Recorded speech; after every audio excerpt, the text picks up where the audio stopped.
त्या कर्तृत्वाला आणि विचारांना मी अभिवादन करतो. प्रेषित मोहम्मद पैगंबर, येशू ख्रिस्त, बुद्ध, महावीर, चारवाक, बसवेश्वर, त्याचप्रमाणे गुरु नानक,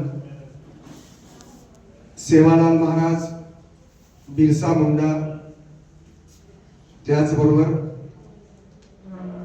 तुमचे महात्मा फुले, महात्मा गांधी, महर्षी विठ्ठलरामजी शिंदे, आगरकर, आंबेडकर अशा सर्व महापुरुष आणि महामातांना मी विनम्र अभिवादन करतो. या चौथ्या ग्रामीण मुस्लिम मराठी साहित्य संमेलनाच्या आदरणीय अध्यक्षा महबूबाताई शेख, या संमेलनाचे स्वागताध्यक्ष परम आदरणीय डॉक्टर सलीमभाई शेख, ज्या संस्थेचं नाव ज्यांनी स्थापन केलं, तिकडे मागे कोणीतरी सांगा, बोलणं बंद करा म्हणा तिकडं.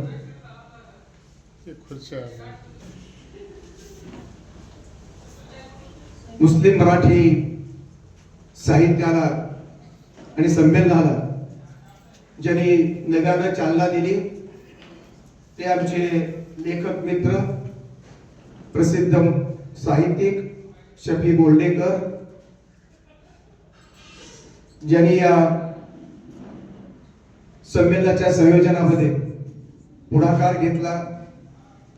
त्या कवयित्री आणि आमच्या भगिनी अनिसाताई शेख, आमचे मित्र, तरुण मित्र आणि सतत खुर्चीवर न बसता संयोजकाच्या, कार्यकर्त्याच्या भूमिकेत वावरणारे लेखक आणि कार्यकर्ता सन्माननीय खाजाभाई भागवान, इथल्या स्थानिकच्या अत्यंत कार्यरत असणाऱ्या कवयित्री दिलशादताई, आमचे मित्र आणि स्नेही कवी आणि लेखक मखदूम भाई, या कवी संमेलनाच्या अध्यक्ष सन्माननीय नूरजहाताई, राहुल, ज्यांचं भाषण झालं ते राहुलजी, शफी गोल्डेकरांच्या बरोबरीनं काम करणारे महाराष्ट्रातील प्रसिद्ध वक्ते डॉक्टर जब्बार पटेल, या संस्थेचे अध्यक्ष आणि कवी आमचे गाववाले मित्र ॲडव्होकेट हाशमभाई पटेल, त्याचबरोबर शहाजान, शेख शहाजान, ज्यांनी नगर जिल्ह्यातल्या लेखकांची, कवींची सूची तयार केली. ते जाती आणि धर्माच्या पलीकडे जाऊन लेखकांना एका सूत्रात बांधणारे अहमदनगरचे शब्बीरभाई शेख, ललिता सबनीस, ज्यांनी सुंदर संचलन सकाळपासून आम्ही ऐकतो आहोत, अनुभवतो आहोत, ते रजाकभाई शेख, ज्यांच्या पुस्तकाचं प्रकाशन झालं ते अनेकांपैकी बहुतेक येणार होते पण आले नसावे. मिरजेच्या परिसरातील फातेमाबीवर लिहिणारे दिनकर काकडे, प्राचार्य ताबोळी, कवी अल्लाउद्दीन, आमच्या धुळ्याच्या आलियाताई, सोलापूरच्या निलोफरताई, सर्व भगिनी आणि सर्व बंधूंनो, एका अत्यंत प्रतिकूल, विरोधी, दूषित, गढूळ झालेल्या धार्मिक, सामाजिक आणि राजकीय वातावरणात हे चौथे साहित्य संमेलन आपण फातिमा बीच्या नावाने बनवत आहोत. फातिमा बीला हे कॅरेक्टरच इतिहासात नाही,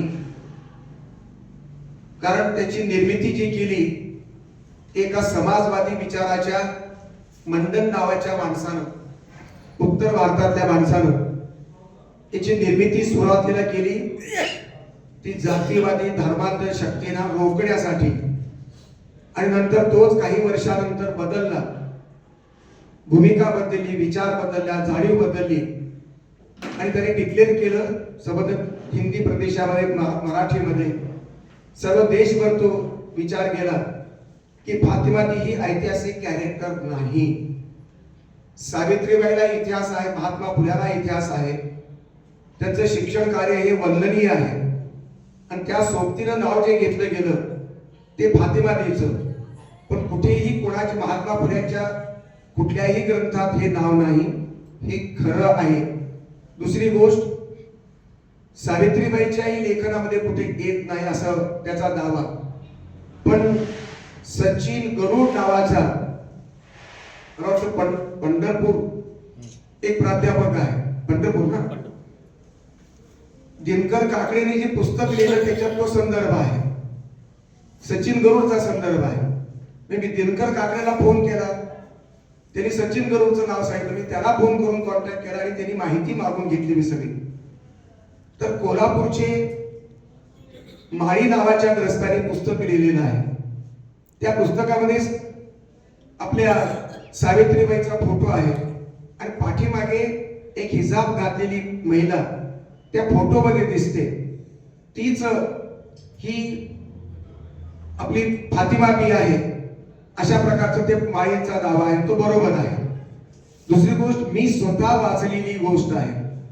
सावित्रीबाईनं महात्मा फुल्यांना जे पत्र लिहिलं त्या पत्राच्या मध्ये फक्त एकच ओळ आहे, पण ती एक ओळ फातिमा दीदीच्या कॅरेक्टरला, तिच्या आदर्शवादाला, तिच्या संबंध भूमिकेला जन्माला घालणारी ओळ आहे. त्यांनी महात्मा फुले लिहिले की मी वेगवेगळ्या अडचणीत आहे, कामात आहे, पण माझी ती अडचण दूर करेल तिथे ती अत्यंत त्रासामध्ये, प्रतिकूलतेमध्ये फातिमा हे माझं काम करेल.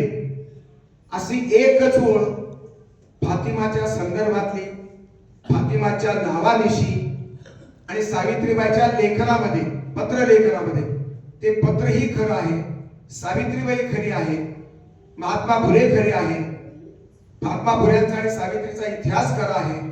आणि म्हणून त्या एका ओळीतला हे जे अस्तित्वाचा संदर्भ आहे फातिमाजीच्या, ते फातिमाचा बीचा संदर्भ, अस्तित्वाचा संदर्भ हा खरा संदर्भ आहे. आणि म्हणून 2021च्या फातिमा बीच्या आमच्या अनिसाताईने लिहिलेल्या संबंध त्या कवितांच्या पुस्तकामध्ये मी लिहिलं की याच्यावर काल्पनिक जरी म्हणत असले तरी सरस्वतीला आधार नाही, हिंदूंची सरस्वती देवता हिला आधार नाही, पण हिला मात्र, फातिमा बीला मात्र आधार आहे. आणि म्हणून तेवढी काल्पनिक नाहीये, ही वास्तवातली फातिमा बी आहे. त्यावेळेस अँटी मुस्लिम वातावरण असेल, ब्राह्मणीशाहीचा प्रचंड बगडा होता, तेव्हा तिचा नाव लौकिक, तिचं कर्तृत्वाला उजाळा पुढे दिला नाही.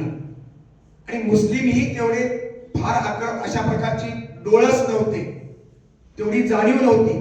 तेव्हा आपल्या जसं अमर शेखाची उपेक्षा झाली, आजही चालू आहे. तुम्ही आता अमर शेखाच्या नावाचा विचार तुम्ही पुरस्कार देण्यासाठी करत आहात. अमर शेखाच्या नावाचं एखादं संमेलन घ्यावं असंही आपल्याला वाटत नाही. अमर शेख हे हिंदू समाजाशी, हिंदू इतिहासाची, मातीशी, संस्कृतीशी, शिवाजी महाराजाशी इतके एकरूप झाले की त्यांचा संदर्भ मुस्लिमांनी सोडला आणि हिंदूंनी, कट्टर हिंदूंनी जातीच्या धर्माच्या नावावरती अमर शेख वाऱ्यावर सोडलं. एवढा मोठा महाराष्ट्र, संयुक्त महाराष्ट्राची चळवळ गाजवणारा माणूस, अण्णाभाऊ साठे गवाणकरांच्या सोबतीनं दबावती थाप मारून शिवाजी महाराजांच्या पोवाड्यासह अनेक गाणी गाऊन लोकांना जागवणारा, चेतवणारा, पेटवणारा शाहीर, दोन्ही समाजांनी विसरला, उपेक्षा केली. तशीच उपेक्षा या फातिमा बीच्या वाट्याला आलेली आहे.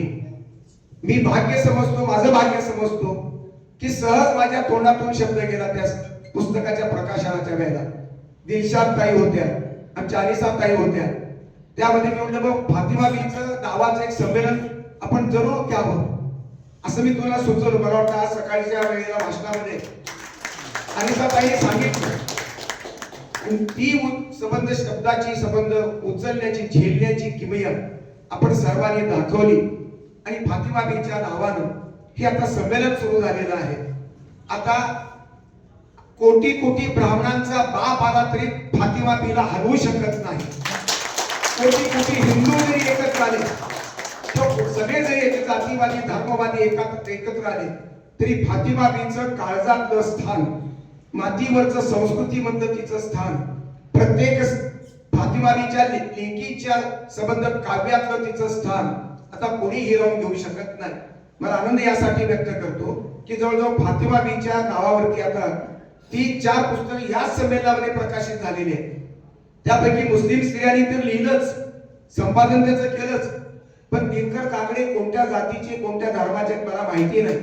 त्यांच्या एका पुस्तकाच्या प्रकाशनाला मी मिरजेला गेलो होतो. आता गेल्या महिन्यात 27 का 28 तारखेला प्राध्यापक शरद पाटलांच्या वारलेत समाजवादी विचाराचे ग्रस्त त्यांच्या नावाने व्याख्यानमाला होती. त्या व्याख्यानमालेमध्ये सुद्धा एक पुस्तकाचं प्रकाशन काकडेच्या नावाचं मला करावं लागलं, पण त्यांचा परिचय नीट झाला नाही. पण दिनकर काकडे सारखा नॉन मुस्लिम माणसानं फातिमा बीच्या गौरवामध्ये, फातिमा बीच्या कृतज्ञतेनं तिची लेखणी भिजवली, झिजवली आणि या उजाळा देण्याचा प्रयत्न केला.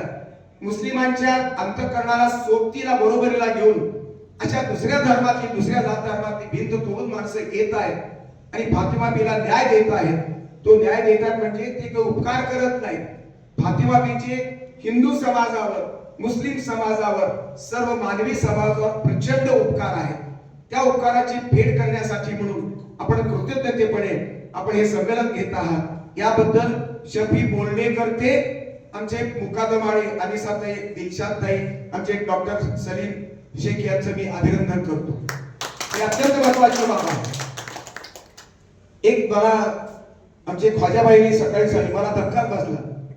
संमेलनामध्ये प्रत्येक संमेलनाचे अध्यक्ष ही मुस्लिम महिला असेल, आरक्षण अगोदर दिलेलं आहे, त्याच्या डोक्यातला विचार हा मुस्लिम समाजावरती एकूणच जो आरोप केले जातात त्यामध्ये मुस्लिम समाजामधल्या स्त्रीला गुलामीत जगावं लागतं, बरोबरीचं स्थान देत नाही पुरुष वर्ग, हा जो आक्षेप आहे या आक्षेपाला समर्थ आणि सगळे तोड अशा प्रकारचं उत्तर या परंपरेनं घालून दिलेलं आहे. आणि म्हणून अनिसाताई ते आमची मेहबूबाताई इथपर्यंतची संबंध प्रतिभा संपन्न अशा प्रकारच्या या भगिनी अध्यक्षाच्या खुर्चीवर बसतायत आणि त्याचं नेतृत्व, साहित्य आणि संस्कृतीचं नेतृत्व त्या करत आहेत. याबद्दल मी समाधान व्यक्त करतो. मित्रहो, आमच्या मेहबूबाताई शाळेमध्ये लिपिक म्हणून काम करत होत्या, पण त्यांचं गुणपरी नावाचं पुस्तक असेल किंवा नासवंती नावाचं पुस्तक असेल, काव्य लतिका नावाचं पुस्तक असेल, हे समज आणि दिल्लीच्या संमेलनामध्ये आपण निमंत्रित कवयित्री होता. दिल्लीच्या संमेलनामध्ये यापेक्षा मोठा मुस्लिम महिलेचा सन्मान दुसरा नाही. ज्यांनी निमंत्रित केलं त्यांचंही आम्ही अभिनंदन करतो. धर्माची भीत ओलांडून ती इथपर्यंत आलेली आहे आणि आमच्या मेहबूबाताई त्यांनी बोलावलं, याबद्दल मला आनंद वाटतो. मित्रहो, जळगावचा एक नारी रत्न पुरस्कार त्याला मिळालेला आहे. जळगाव कुठे आणि या कुठे? पुण्याला आहे, देऊळ राहतात. त्याचबरोबर उत्कृष्ट कवयित्री नावाचा पुरस्कार, तेजस्विनी असा नावाचा पुरस्कार, बेस्ट कवयित्री नावाचा पुरस्कार, गंगाधर मला वाटतं मीच माझ्या हस्ते तुम्हाला पुरस्कार दिलेला आहे. कोल्हापूरचा पुरस्कार, महाराष्ट्राच्या नकाशामध्ये वेगवेगळ्या ठिकाणचे पुरस्कार त्यांना मिळाले. म्हणजे धर्माचा वशिला, जातीचा वशिला, कोणाचा दुसरा वशिला लावून त्यांनी पुरस्कार मिळवलेले नाही. आज पुरस्कार विकले जातात आणि विकत घेतले जातात. अशा परिस्थितीमध्ये निखळ वाङ्मयीन गुणवत्ता पाहून जे पुरस्कार दिले जातात त्यांचं मी स्वागत करतो. आणि म्हणून आमच्या या मेहबूबाताईचं स्वागत आहे, त्यांचं अभिनंदन आहे. त्याचबरोबर ही संबंध दुसरी एक भूमिका, नूरजहाताई आमच्या कविता संमेलनाच्या त्या अध्यक्ष आहे. मन की लहरी सारखं त्यांचं हिंदी मधलं पुस्तक असेल किंवा माझं शिवार, त्या शेतकरी कुटुंबातील आहेत, मला असं वाटतं शेती त्या करतात आणि त्यावरचं हे शिवारवरचं पुस्तक. दुसरी गोष्ट, फिनिक्स इंग्लिश स्कूल त्यांनी काढलेली आहे. शेतकऱ्यांच्या मुलासाठी हा एक नवीन आदर्श आहे. साहित्यिक होणं महत्वाचा भाग आहेच, पण शिक्षिका होणं, एक संस्था निर्माण करून सगळ्या धर्माच्या शेतकऱ्यांच्या मुलाला, गरिबांच्या मुलाला कमी फी मध्ये शिक्षण देणं ही अत्यंत महत्वाची बाब आहे. त्यांनी तो केलेला आहे. भारत भूषण अहिल्या देवीचा नावाचा पुरस्कार त्यांना मिळालेला आहे, शासनाचा पुरस्कार मिळालेला आहे आणि म्हणून अशा प्रकारचा साहित्य रत्न सुद्धा त्यांना पुरस्कार मिळालेला आहे. काव्य सप्तक लिहिणाऱ्या आमच्या अनिसाताई फातिमा बीच्या कवितांचं संपादन त्यांनी केलं. केवळ अभिव्यक्ती नसून अस्तित्वाचा नाद आहे अशा प्रकारची ती साहित्याबद्दलची त्यांची कल्पना आहे. त्याचबरोबर शब्दांच्या वीणेवर उमललेले मनाचे सप्तसूर म्हणजे कविता अशी आमच्या कवितेची व्याख्या केली गेली. इतकी सुंदर अशा प्रकारची कवितेची व्याख्या एखाद्या अस्सल सदाशिव पेठेतल्या ब्राह्मणानं सुद्धा कवी केलेलं नाही. ती मला कमाल वाटते आहे. दुसरी गोष्ट, कवितेचा पहिला थेंब मनावर कोसळतो. ही काय भाषा आहे, भाषेतली नजाकत, भाषेतला अभिजातपणा आमच्या अनिसाताईंनी पकडलेला तो त्याच्या शब्दात आहे. त्याचबरोबर जीवनाच्या प्रवासात साठवलेले भावगंध, इतकी अवघड भाषा, इतकी दर्जेदार भाषा आज मुस्लिम भगिनी आपल्या कवितेतून मांडते आहे, आपल्या कवितेच्या पुस्तकातून मांडते आहे. आणि म्हणून कविता सप्तकाचा मला तुम्ही प्रस्तावना दिली का काय दिली ताई? प्रस्तावना दिली, त्याच्यात मी त्याचा गौरव केलेला आहे. पोवाडा, लावणी, ओवी, अभंग या सगळ्या काव्य प्रकारामधून त्यांनी संबंध त्यांचं विश्लेषण केलेलं आहे. आमच्या या ठिकाणी वेगवेगळे आमचे मखदूम भाई आलेले आहेत. त्यांचा एक कवितेचा एक नक्षत्राचं बेडकंच आहे. फार चांगली कविता, शेतकऱ्याच्या संदर्भात ही कविता आहे. माझा ज्ञानदेव बाळा, ज्ञानाचा तिसरा डोळा, देव विठ्ठल सावळा, वारकऱ्यांचा जिव्हाळा. वारकऱ्यांचं वर्णन एक मुस्लिम कवी करतो आहे, आपल्या सुंदर आणि गोड शब्दामध्ये करतो आहे. अकृत्रिम शब्द याला सद्भावना लागते, त्याला वारकरी पचवून घेण्यासारखा विठ्ठल पचवावा लागतो. ही अत्यंत दुर्मिळ गोष्ट आहे. एकदा मोहम्मद पैगंबरांनी कुराणला मानल्यानंतर त्याला समांतर कोणतेही माने मानले जात नाही मुस्लिम समाजामध्ये, पण ही मंडळी त्यामध्ये अत्यंत वाकबगार आहे. विठ्ठलाला, वारकऱ्याला आपलं मानतात. दुसरी गोष्ट, आमच्या मेघवताईची कविता मला फार आवडलेली आहे. पालखी नावाची ती कविता आहे. पालखी निघाले ओढ दर्शनाची, घेते लोटांगण मी लेख तुकियाची. काय कहर आहे तुकारामाला, हिंदू तुकारामाला, विठ्ठलाला मानणाऱ्या तुकारामाला स्वतःचा बाप मानणं, स्वतःचा जन्म दिलेला बाप असताना किंवा नसताना जन्मसंदर्भ वजा करून तुकारामाच्या संतत्वाला, म्हणजे साध्या तुकारामाला बाप मानत नाहीत, त्या संत तुकारामाला बाप मानतात. संतत्व हे सर्व धर्माच्या पलीकडली गोष्ट आहे. साधू संत, सोपी संत असो, वारकरी संत असो, मुस्लिम संत असो, या सर्वांच्या पलीकडे संतत्व ही मोठी गोष्ट आहे. आणि तुकारामाच्या लेख म्हणून त्यांना अभिमान वाटतो आहे. होता पालखीचा भव्य सोहळा, भारावते मन पाणी आले डोळा. हे संबंध अश्रू येणार, आनंद अश्रू आहे, भक्तीचे अश्रू आहे. माय आमची भारत माता, हा देवभक्ती आहे. दुसरीकडे माय आमची भारत माता, आम्ही लेकरे सानो, हिंदू मुस्लिम शीख ईसाई आहे देशाचा अभिमान. देशाचा अभिमान शब्दामध्ये आहे, कारण अंतःकरणाच्या कणाकणामध्ये तो देश आहे. देवही आहे, तो हिंदूंचा आहे, तो इस्लामचा आहे. कारण शेख महम्मदाची परंपरा आहे. संत शेख महम्मद हे मुस्लिम कवी आहे, हे भक्त आहे, विठ्ठलाचे भक्त आहेत. ही परंपरा पुढे चालत या तुमची नाचणारे, परातीवर नाचणारे, नृत्य करणारे मुस्लिम कवी मला आठवत नाही.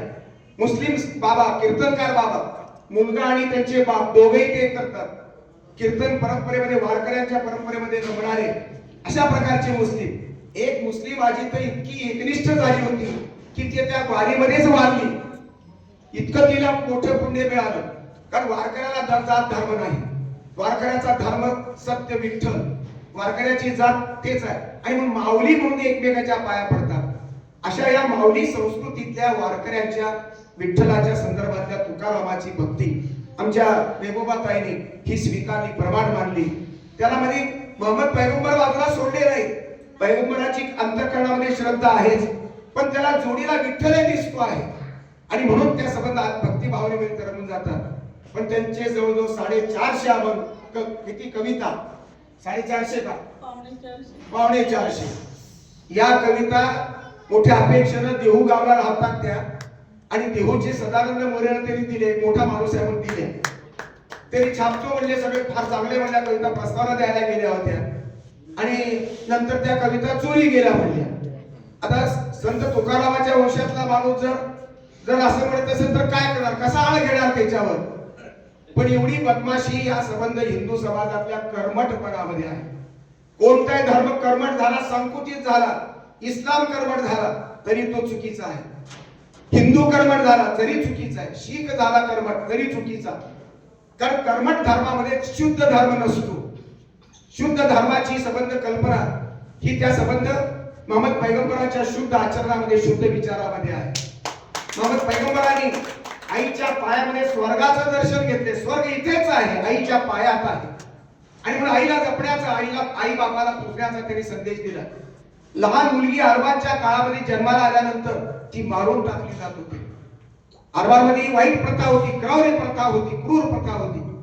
ही प्रथा बंद करणारे मोहम्मद पैगंबर, मानवतेचा झेंडा फडकवणारे मोहम्मद पैगंबर, स्त्रियांना समान अशा प्रकारची भूमिका बजावणारे मोहम्मद पैगंबर. ज्या देशामध्ये मुसलमान जन्माला येतो त्या देशातल्या मातीवरती आणि संस्कृतीत त्या मुसलमानांना प्रेम केलं तरच तो मुसलमान, नाहीतर मुसलमान नाही.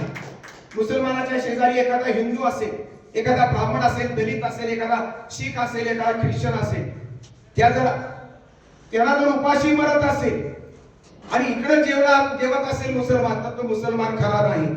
इस्लाम इतका सोपा नाही. कुराणची संबंध अत्यंत कडक अशा प्रकारची भूमिका आहे, मानवतावादी भूमिका आहे. म्हणजे त्याला शेजाऱ्याला जीव घातल्याशिवाय तुम्हाला जेवायला अधिकार नाही. तो तुमच्या धर्माचा असेल किंवा नसेल, ही मोहम्मद पैगंबर भूमिका आहे. पण मोहम्मद पैगंबर खरे मोहम्मद पैगंबर, कुराणचा खरा अर्थ मौलवीनाच नीट माहिती नाही. अपूर्ण अवस्थेतल्या ज्ञानामध्ये, अपूर्ण ज्ञानामध्ये इस्लामची संबंध ही बदनामी झाली, गैरसमज झाले. जे गैरसमज भारताच्या आणि जगाच्या पाठीवरती आज रुजलेले आहे. काफिर म्हणजे हिंदू म्हणजे काफिर, ही काफिरची कल्पना नाही. जो आपल्या शरीरातला शत्रू आहे, षडविकार जे आहे, आपल्यातली वासना, आपल्यातला विषय, आपल्यातला स्वार्थ म्हणजे काफिर आहे. आणि त्याच्या विरुद्ध जिहाद म्हणून पुकारायचं. ही भूमिका घेऊन आमचे सलीम भाई संबंध आयुष्य त्याला व्यस्त आहे. इस्लाम संबंधीचे गैरसमज जे संबंध समाजात निर्माण झाले, ते गैरसमज दूर करण्याचा प्रयत्न आमच्या सलीम भाईने निश्चयाने केलेला आहे. त्याच्यावर लेख लिहित आहेत आणि आता पुस्तक लिहून घातलेलं आहे. त्याही पुस्तकाची प्रस्तावना मीच लिहिणार आहे.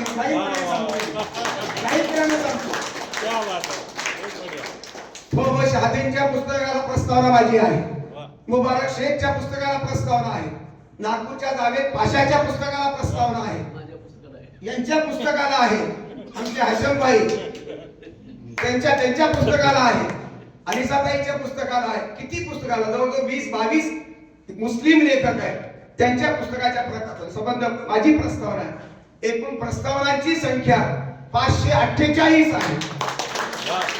कुणालाच नाही म्हणत नाही. माझा काम बाजूला ठेवून काम करत राहतो.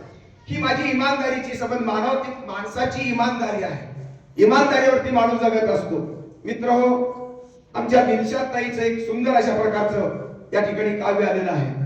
हिंदवी स्वराज्याचा झेंडा कर्तृत्वाने फडकविला, डफावर मर्द मराठा माय जिजाऊनी. ज्या जिजाऊच्या मुलानं त्या औरंगजेब आपल्या अफजल खानाच्या पोटातला कोथळा काढला, तो शिवाजी, त्या शिवाजीची माऊली माता, त्या माऊलीला धर्माच्या भिंती आणि परंपरा ओलांडून दिलशाद ताई जिजाऊच्या मातृत्वाशी, जिजाऊच्या प्रतिष्ठेशी, जिजाऊच्या स्वाभिमानी विचाराशी ती एकरूप होते. यापेक्षा एखादी मुस्लिम महिला मराठी संस्कृतीशी, मराठी भाषेशी, मराठी गाभ्याच्या संस्कृतीच्या गाभ्याशी किती एकरूप होऊ शकते त्याचं उदाहरण म्हणजे दिलशाद ताई आहे. मला अत्यंत नवल वाटलं. या सर्व भगिनी वर्गाला मी माझा वंदन करतो. इतकी सुंदर अशा प्रकारची तुमच्या चिपळूणचा मुजफ्फर सय्यद त्याला प्रस्तावना दिली होती. मातृभूमी त्याच्या पुस्तकाचं नाव आहे. कारण मोठी परंपरा आहे. अशुल्ला खान ते आपला अब्दुल हमीद व्हाया दिल्ली गेटवर कोण किती लोक आहेत? 66 ते मुसलमान संबंध देशाच्या कामी आलेले आहे. सोलापूरचा कुर्बान हुसेन 4 पैकी 1 मुसलमान कुर्बान झालेला.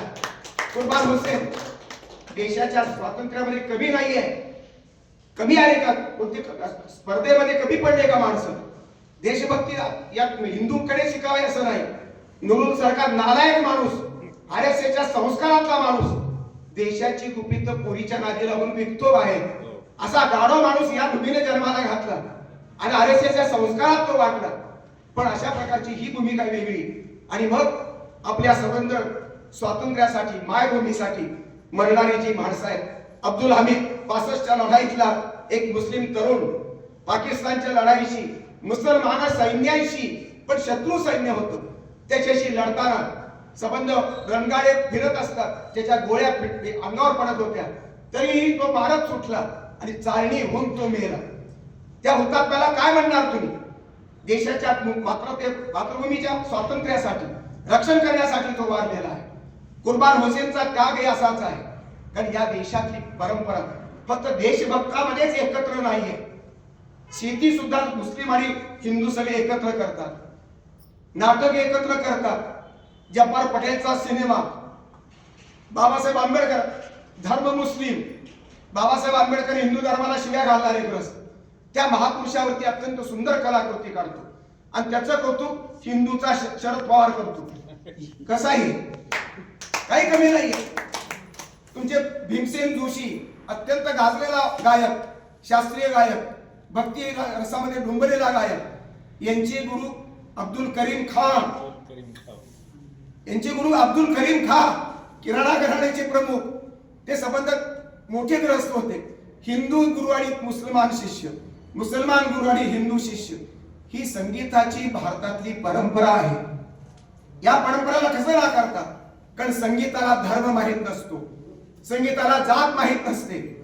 आणि म्हणूनच अशा प्रकारच्या गंगा जमनी संस्कृतीमध्ये आपण एकत्र राहतो आहोत.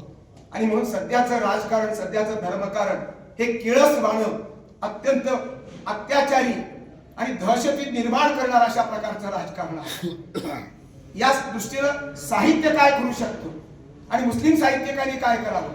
मुस्लिम साहित्याची मोठी परंपरा आता चळवळ झालेली.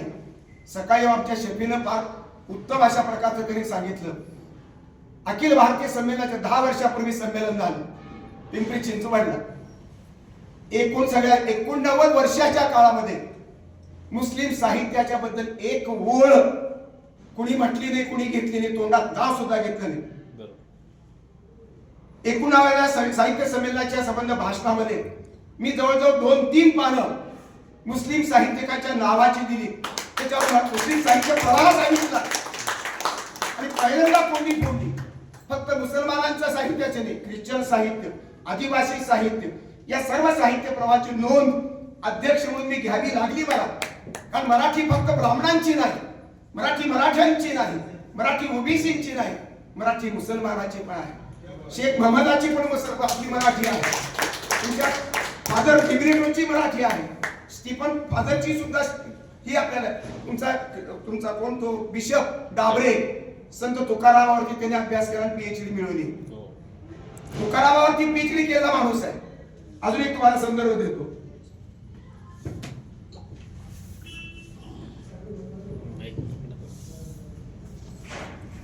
हे पुस्तक आहे अल्लाउद्दीनचं. अल्लाउद्दीन साहेब आहेत का? कुठे नाही, गेले. त्यांचं पुस्तक आहे जिंदाबाद मुर्दाबाद. ज्यांनी गडद अंधारात प्रथमतः ज्ञानज्योत पेटवली ते महात्मा ज्योतिराव फुले. अर्पण पत्रिका ही महात्मा फुले झाले. महर्षी धोंड केशव कर्वे हा ब्राह्मण माणूस आहे, पण स्त्रियांसाठी काम करणारा आहे. त्याने पहिलं विद्यापीठ काढलं. सर सय्यद अहमद खान पहिला मुसलमान सुधारक. कर्मवीर भाऊराव अण्णा पाटील रयतेचा संस्थापक, मोठी संस्था, महाराष्ट्रातली सर्वात मोठी संस्था. डॉक्टर बाबासाहेब आंबेडकर, सावित्रीबाई फुले आणि दीन दुबळ्याची आई मदर तेरेसा. आता धर्म शोधत बसा. मदर तेरेसाचा धर्म ख्रिश्चन, सावित्रीबाईचा सार्वजनिक सत्य धर्म, हिंदू नाही, मुसलमान नाही, सार्वजनिक सत्य धर्म. बाबासाहेब आंबेडकरांचा बुद्ध धर्म कर्मवीर भाऊराव अण्णांचा जैन धर्म आहे, सर सय्यद अहमदचा मुसलमान धर्म इस्लाम धर्म आहे, महर्षी धोंडो केशव कर्वेचा हिंदू धर्म आहे, महात्मा ज्योतिराव फुले यांचा सार्वजनिक सत्य धर्म आहे. अशा सर्व धर्मीय मानदंडांना जे ज्ञानात्मक आहेत, जे सेवाभावी अशा प्रकारचं कर्तव्य करतात, सर्व समाज, भारताची संबंध संस्कृती, भारताचं शिक्षण क्षेत्र, भारताचं सामाजिक कार्याचं क्षेत्र सगळं एका अर्पण पत्रिकेमध्ये आणलेलं आहे. फक्त मोहम्मद पैगंबराने ते अर्पण केलेलं नाही, तर वेगवेगळ्या धर्मातले जे मानदंड आहेत त्यांची बेरीज म्हणजे मराठी संस्कृती, त्याची बेरीज म्हणजे भारतीय संस्कृती. ही फार महत्वाची भूमिका मला वाटते. अशी भूमिका मुसलमानांनी जरूर घ्यावी. जे हिंदू घेणार नाही, हिंदू इतके घेणार, काही मोजके हिंदू आहेत. आमच्या विनोबानी इस्लामचा अभ्यास केला, ख्रिश्चनांचा अभ्यास केला, बायबलचा अभ्यास केला. आमच्या साने गुरुजींनी मोहम्मद पैगंबराचं रसाळ चरित्र लिहिलं. ते पुस्तक संपल्यानंतर जमाते इस्लामीने ते पुस्तक पुन्हा छापलेलं आहे.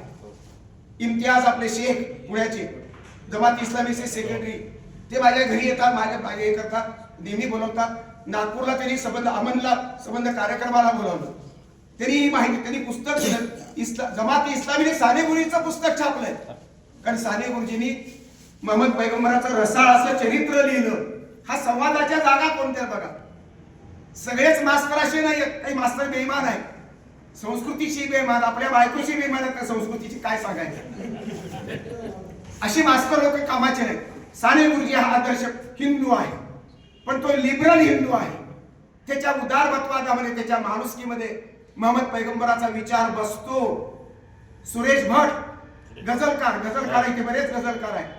त्या गझलकारांचा महामेरू, त्याचा संबंध जन्म देणारा, परंपरेला जन्म देणारा सुरेश भटांनी एक मोठी गझल लिहिली.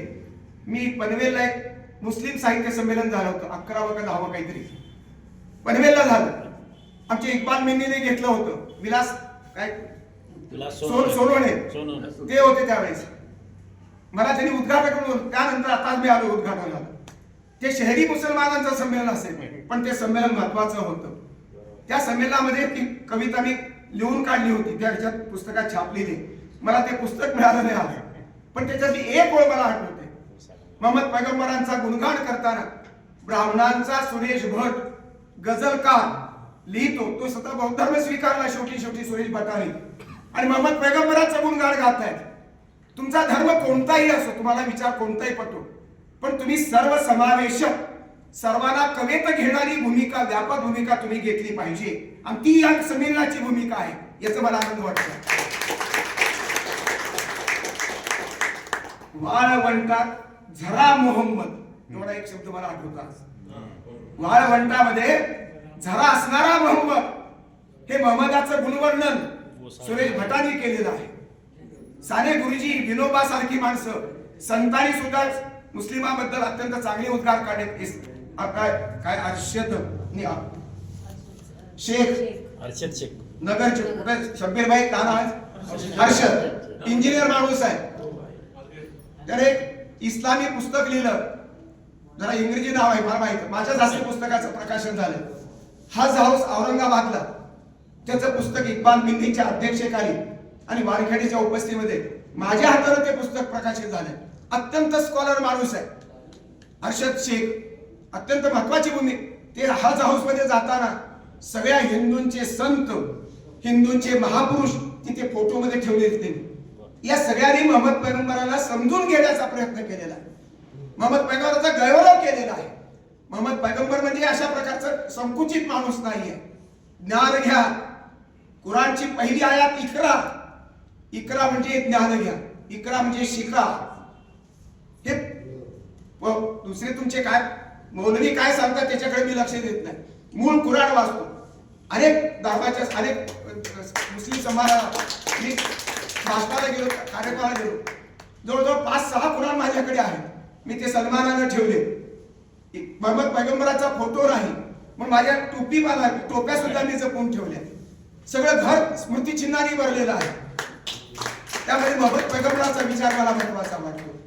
आणि म्हणून ही भूमिका सगळी लक्षात घेत असताना इथे पुरस्कार देण्यात आले, वेगवेगळ्या लोकांचा पुरस्कार देण्यात आला, इथे स्पर्धा घेण्यात आला.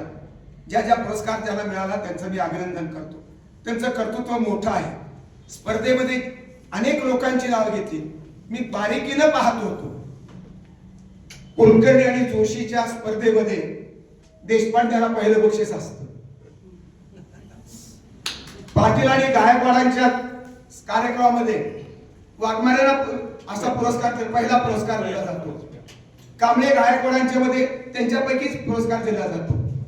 या स्पर्धेमध्ये इतका निपक्षपातीपणे त्यांनी काम केलेलं आहे की पहिले पुरस्कार दुसऱ्या जातीच्या लोकांना दिलेले आहेत. दुसऱ्याला जोडून घेणं. आपले तर आपले आहेतच, पण आपले पण वाढावं, आपलं वर्तुळ वाढावं यासाठी अनिसाताई कुणाची बायको पाठवत नाही, नवरा पाठवत नाही. आमच्या आजच्या अध्यक्षानं नूरजहाताईला नवराच पाठवत नव्हता. त्यामुळे फातिमा बीबीचा पुरस्कार तुला दिला, मी पाठवला नवऱ्याला. अशा खुबीदार अशा प्रकारच्या कार्यकर्त्या. मानवतावाद महत्वाचा आहे, धर्म महत्वाचा नाही. महात्मा फुले म्हणाले होते, ब्राह्मण काय मातंगाशी धरावे पोटाशी, महमद ख्रिस्ताशी आणि ब्राह्मण मातंगाशी धरावे पोटाशी, लेकरा परी. एका महात्म्याचे शब्द आहेत. त्या महात्म्यानं माळ्याच्या पोराला धरावं पोटाशी म्हणलं नाही, दलितांच्या पोराला धरावं म्हटलं. मी सगळे गृहीत आहे, पण त्यामध्ये विशेषतः महमदाला धरावे पोटाशी म्हणले महात्मा फुलेंनी. हा संवादाचा धागा महात्मा फुल्यापासून सुरू होतो आपल्या. आणि म्हणून सर्व धर्मातले जे मानदंड आहे ते स्वीकारावे. मला या पुस्तकाचं फार मोठं कौतुक आहे. अनेकांनी भेट दिलेली आहे. मला हे वाचन होऊ शकत नाही, मला बरेच काम असतात. आमच्या सांस्कृतिक सावल्या हे नावाचं पुस्तक खाजाबाई बागवान लिहिलेले, याची पाठराखण मी दिलेली आहे.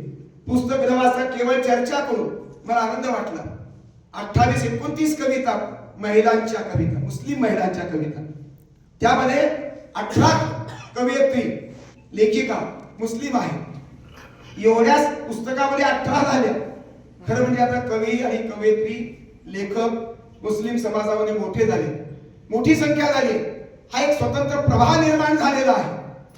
जसा स्त्रीवादी साहित्याचा प्रवाह आहे, आदिवासी साहित्याचा प्रवाह आहे, दलित साहित्याचा प्रवाह आहे, तसा मुस्लिम साहित्याचा प्रवाह आता निश्चित अधोरेखित झालेला आहे. पण त्याच्यामध्ये समीक्षकांची संख्या कमी आहे. ती आमची जबाबदारी आमच्या बागवांनी उचललेली आहे आणि हे संबंध या संबंध पुस्तकात मांडण्याचा प्रयत्न केलेला आहे. लाजवंती नावाचं आमच्या बेबोताईची कविता वाचून दाखवल्या तर भरपूर मला आवडलेले. त्याचबरोबर माझं शिवार हे नूरजहाताईचं पुस्तक हे सुद्धा या ठिकाणी मला दिलेलं आहे. आणि याच्यातली महत्वाची गोष्ट अशी आहे की वैचारिक कवडसे सायराबाई चौगुलेचं एक पुस्तक मला महत्वाचं वाटतं. मेहबूबा शेखची गुलपरी आहे, गजर प्रज्ञा, अशी अनेक पुस्तकं आलेली आहेत. आणि हे सर्व पुस्तकं मराठीच्या संदर्भातलं योगदान देतात आणि संबंध भूमिका बजावत आहेत. ही सांस्कृतिक अशा प्रकारची भूमिका, एकोप्याची भूमिका ही महत्वाची आहे. कारण देशाला विघटित करणारी ही संबंध धर्म परंपरा, अंध धर्माची परंपरा ही मला चुकीची वाटते. कडवट धर्म कर्मठ होतो आहे. आता बहुसंख्याकांचा हिंदू धर्म हा आक्रमक झालेला आहे. असा आक्रमक चेहरा मी कधीच पाहिला नाही, आयुष्यात मी कधी पाहिला नाही. अंधश्रद्धा होत्या, आक्रमक होतं, पण एवढं आक्रमक रूप, एवढा भेसूर चेहरा हिंदू धर्माचा केलेला हा खरा हिंदू धर्म नव्हे. मोदी आणि शहा आणि फडणवीसाचा खरा हिंदू धर्म नाही. तो फक्त आणि गांधीचा हिंदू धर्म खरा आहे. ज्यांनी संबंध कवेत घेतला, विवेकानंदाचा हिंदू धर्म खरा आहे. गोडसेचा हिंदू धर्म खरा असू शकत नाही. आणि त्या गोडसेने ज्या संबंध महात्मा गांधीला गोळ्या घातल्या, त्याची देवळं उभा करण्याचा पराक्रम चालू आहे. आज हे काय पद्धत आहे का? जर मारेकरी सुप्रीम कोर्टाने दोषी ठरवलेला मारेकरी जर फासावर लटकला आणि तो मारेकरी जर आज देवळामध्ये मंदिरामध्ये देव होऊन बसत असेल, तर महात्मा गांधीचं काय, मौलाना आझादचं काय? विवेकानंदांनी संबंध मुस्लिम, त्यांच्या आश्रमामध्ये एक मुस्लिम मुलगा होता, त्याच्या धर्मामध्ये हस्तक्षेप करू नका असं सांगितलं. हा विवेकानंदाचा हिंदू धर्म व्यापक आहे.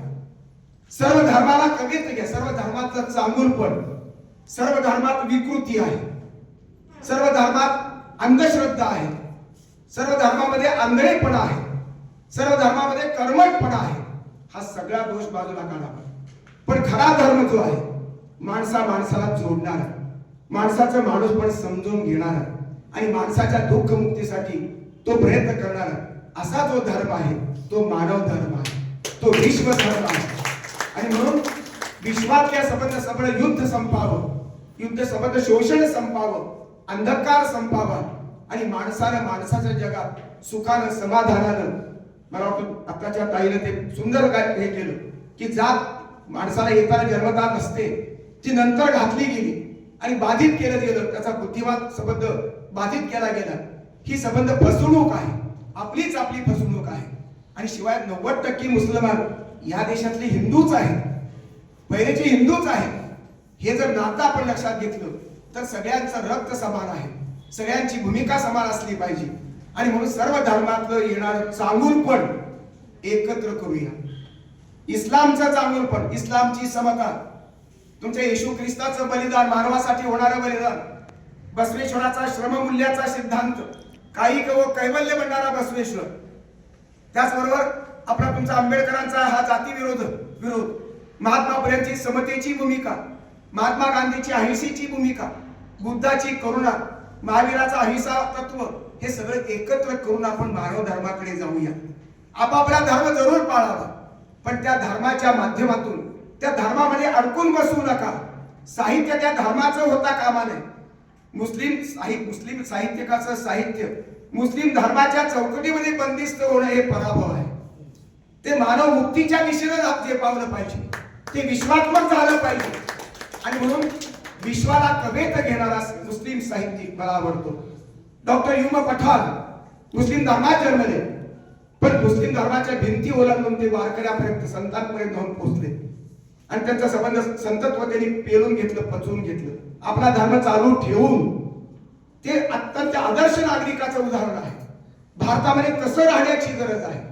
भारतामध्ये मुस्लिम म्हणूनही राहिलं पाहिजे आणि भारतामध्ये भारतीय नागरिक म्हणूनही राहिला पाहिजे. मुस्लिम ज्यावेळेला राहायचं तेव्हा घरामध्ये आपल्या श्रद्धेपुरता तो राहावा. पैगंबर श्रद्धेचा विषय आहे, पण भारत आपल्या संबंध अस्मितेचा, आपल्या संबंध संरक्षणाचा विषय आहे. अशी विश्व मानवता या सर्वांनी जपावी. दुःखमुक्त मानवता यासाठी आपण लिहावं. दुःखमुक्ती, माणसाची दुःखमुक्ती हेच आव्हान आहे. आणि म्हणून सर्व साहित्यिकांनी, विशेषतः नवोदितांनी जे संबंध प्रयत्न चालवले आहेत, मला ऐश्वर्या संबंध सलीम भाईसह बागवान, आमचे मखदूम, आमच्या दिलशाद ताई, इथे लोकची जी माणसं आहेत ना, ती प्रचंड मेहनती आहेत. ते खुर्चीवर बसतच नाही, सारखं काम करतायत. आणि म्हणून त्याचं कौतुक करण्यापर्यंत माझ्याकडे शब्द नाही. मी त्याला अभिवादन करतो. अशीच कार्यकर्त्याची भूमिका, माणुसकीची भूमिका आणि सर्व धर्मातला सामावून घेण्याची भूमिका तुम्ही मुस्लिमापुरतं कोंडाळा मर्यादित ठेवलं नाही. माझ्यासारख्या नॉन मुस्लिमांना बोलवलं, नॉन मुस्लिमांना तुम्ही स्पर्धेमध्ये बक्षीस दिला, नॉन मुस्लिमांचा तुम्ही सत्कार करून पाहताय, पुरस्कार दिलेले आहेत. आणि म्हणून या सर्व भूमिकेचे व्यापकपणा, याच्यातली राष्ट्रनिष्ठा मला महत्वाची वंदनीय वाटते. आपण राष्ट्रभक्त आहात. कुणाच्या सर्टिफिकेटची गरज नाही, कुणा पक्षाच्या, कुणा नेत्याची तुम्हाला सर्टिफिकेट, आदर्श नागरिक, आदर्श भारतीय म्हणून नोकरी, तुम्हाला सर्टिफिकेटची गरज नाही. तुमच्या मनाचं सर्टिफिकेट, तुमच्या मोहम्मद अल्लाहचं सर्टिफिकेट हे अधिक महत्वाचं आहे. आणि म्हणून या अल्लाहला मी प्रणाम करतो, मी ईश्वराला प्रणाम करतो, आपल्याला अस्सलाम वालेकुम म्हणतो, मी जय भीम म्हणतो, रामराम म्हणतो, जय जितेंद्र म्हणतो, जय हिंद म्हणतो, वंदे मातरम म्हणतो आणि माझं भाषण संपवतो.